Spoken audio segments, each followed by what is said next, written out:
Coming up today on this week's episode, Capcom announced a sequel to action-packed thriller, fatalities to make an appearance on the PlayStation Vita, global hacking group Anonymous issues most devastating blow yet, and much, much more. This is Nick's Gaming.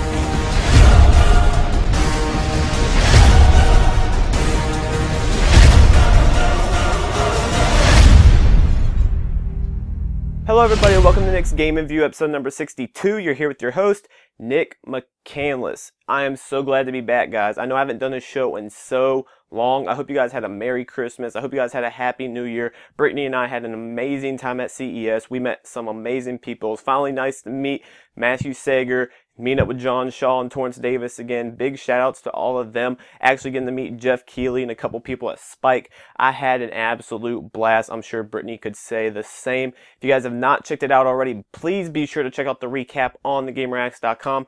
It gets pretty interesting, and we have a lot more coming. We do have a lot of CES coverage up right now, but there's a lot more coming, guys, so stay tuned. We want to thank you guys so much for your support. Without your support, we would not be here today. 2012 is going to be an amazing year. There's a lot of things in discussion because of you guys, and I truly mean that from the bottom of my heart. I'm sure that applies for the rest of the staff, so I want to thank you guys so much. But let's go ahead and head into the news. Capcom unveils sequel to action-packed thriller. With rumors flying wild of a sequel to Capcom's 2009 release of Resident Evil 5 earlier this week, Capcom officially released a trailer for Resident Evil 6 announcing its release date of November 20th, 2012 on the Xbox 360 and PlayStation 3, with the PC version due out at a later date.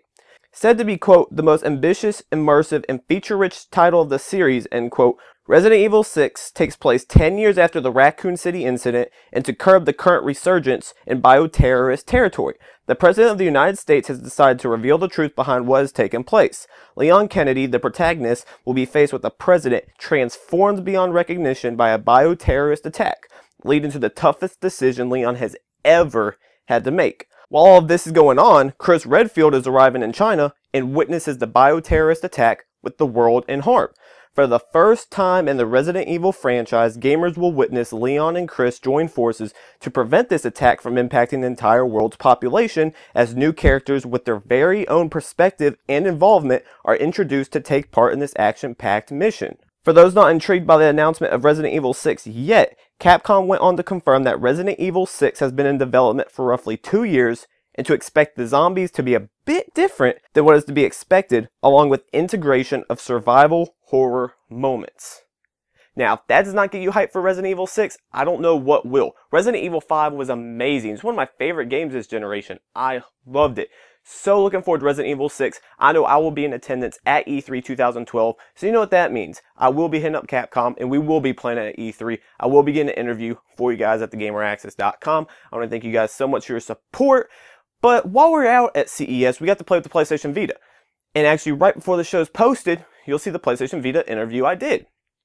Now, while I was at E3, I told a whole lot of people the PlayStation Vita is amazing. Getting to play Uncharted Golden Abyss, I was blown away. Well, we go to CES, they have the PlayStation Vita there, we set up a meeting, and they had Uncharted Golden Abyss. I'm like, okay, it was probably the same build from E3. No. They have tuned it even more.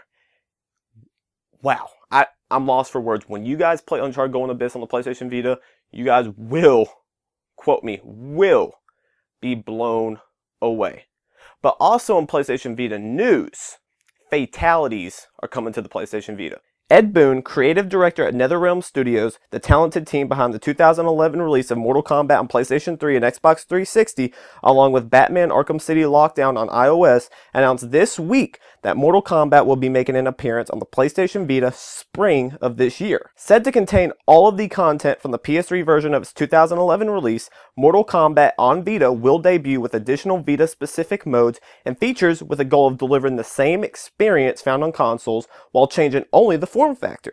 To make this all come to life, touchscreen integration, accelerometer controls, and 150 exclusive challenge tower missions will make an appearance in Vita's release of Mortal Kombat while maintaining a fluid frame rate of 60 frames per second. As Boon stated, quote, we want to accept any compromises there. We needed the game to run at the same frame rate as the PS3 version. We didn't want it to feel sluggish or unresponsive, end quote. To go along with the single-player experience, Mortal Kombat on Vita will feature both online and local multiplayer, but currently plans to support cross-platform play with the PlayStation 3 are non-existent. They did not have this at CES. I wish they did. Huge Mortal Kombat fan. It's the same version as the PS3. So who's going to be on it? Kratos. One of my favorite PlayStation mascots of all time. So I cannot wait. I'm telling you guys, PlayStation Vita is amazing. Just wait to get your hands on it. You guys are going to flip out. Now, the global hacking group Anonymous issues their worst threat to date. The global hacking group Anonymous, famously known for bringing the PlayStation Network down for over a month, has issued their largest threat yet in response to the Department of Justice's decision to close down the popular online storage and file delivery service MegaUpload.com. Within minutes of MegaUpload being shut down, Anonymous began taking sites down for the Department of Justice, United States Copyright Office, Universal Music, the Recording Industry Association of America, and the Motion Picture Association of America by delivering traffic floods that caused the service to crash. But this is just the beginning. Anonymous has stated because of the decision to shut down MegaUpload, they plan to bring down Xbox Live, the United Nations, United States Bank, Capital One, Facebook, Twitter, and YouTube. Facebook, Twitter, YouTube. That's all I've got to say. 3 of the biggest websites to ever exist on the internet. Anonymous is taking this very serious. This whole SOPA and MegaUpload thing is getting way out of hand. Look, just a few months back in the summer, PlayStation Network was shut down for over a month because of these guys. They know what they're doing. They're hacking into government websites. Do you think they're going to have a problem with YouTube, Facebook, and Twitter? No. If they can get into the government, they can get into anything.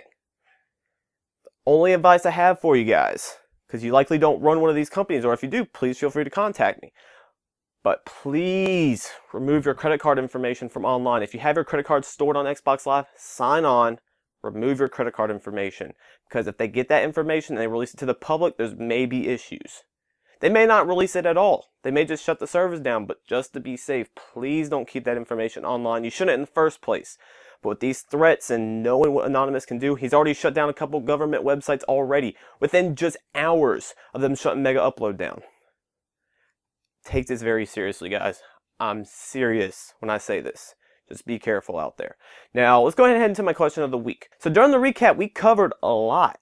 You've seen a couple of our interviews. We still got a lot more coming. But if you still want to know more about the experience, just contact me. Leave a comment or email me admin@gamerAccess.com. I can't promise I can answer everything, but anything I can answer, I will, and as soon as possible. I love talking to the fans. I want to thank you all so much for all the people that emailed me during CES. How's CES going? Did you get there safely? This and that. It means a lot, guys. Had people like, am I bothering you? No, I love talking to my fans. So please feel free. You can contact me, admin@thegameraccess.com. You can follow me on Twitter @thegameraccess. And be sure to keep checking out thegameraccess.com. We have a lot of stuff coming. Also, during the intro, you saw I was wearing the Sony 3D Personal Viewer, the HMZ-T1. Big shout out to my dude, Ray at Sony. I had a nice time meeting him at CES. I'll be reviewing that very soon. Haven't checked it out yet because I got the show to do. I've got a lot of other work to do. But when I get the time, I look forward to checking it out and publishing my review for you guys. So that's Nick's Game Review episode number 62. Like I said, there will not be a show next week, unfortunately. But the following week, I will be back. And keep checking back because I'm going to be on vacation. But I'm still going to put in time to thegameraccess.com because you guys deserve it. So I just want to let you guys know that. That concludes the show. Thank you guys so much for your support. Check back in 2 weeks. Nick's Game Review is going to be back. Peace. Access granted.